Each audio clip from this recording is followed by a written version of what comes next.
કેટલા જણે ટીવી કે સોશિયલ મીડિયા જોવાનો ટાઈમ નક્કી કર્યો છે આટલા બેઠેલામાંથી? એ નક્કી કરીને મને કહે, કોઈ આંગળી ઊંચી કરીને બતાવી શકે કે ભાઈ હા મેં 1 કલાક 2 કલાક અડધો કલાકનો ટાઈમ નક્કી કર્યો છે એવું?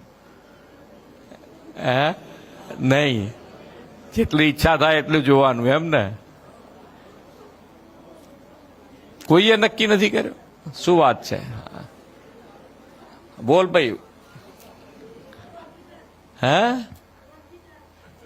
3 થી 4 1 કલાક. Very good. એના તાળીઓથી વધાવવો પડે.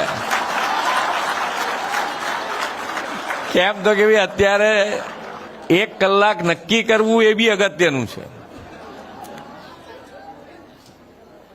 નહીતર તો શું છે કે પછી અંદર અંદર કદાચ ચર્ચા એ લોકો કરે, તું ગપ્પા મારે છે ને બધું બરોબર છે. એ એમનો પોતાનો બધાના આમાં શું છે, મિત્રો બધા એકબીજાને જાણતા હોય પણ છતાંય એના મગજમાં છે કે મારે આ નક્કી કરવું છે, એના માટે બી એને પ્રોત્સાહિત કરવો પડે કે ભાઈ આ કરવું જરૂરી છે.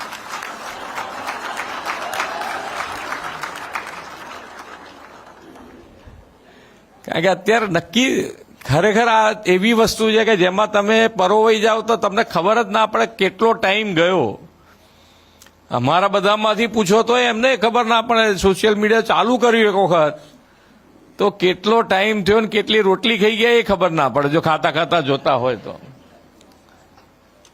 સામેથી બૂમ આવે કે હવે બહુ થયું, પતી ગયું છે એમ. એટલે આની અંદર વિદ્યાર્થીઓ ખાસ નક્કી કરવું જોઈએ કે ભાઈ આ વારે ઘડીએ કહેવાનું મારું એટલો જ તાત્પર્ય છે કે એની અંદર ટાઈમ તમારો અત્યારે એની અંદર તમારે જરૂર નથી.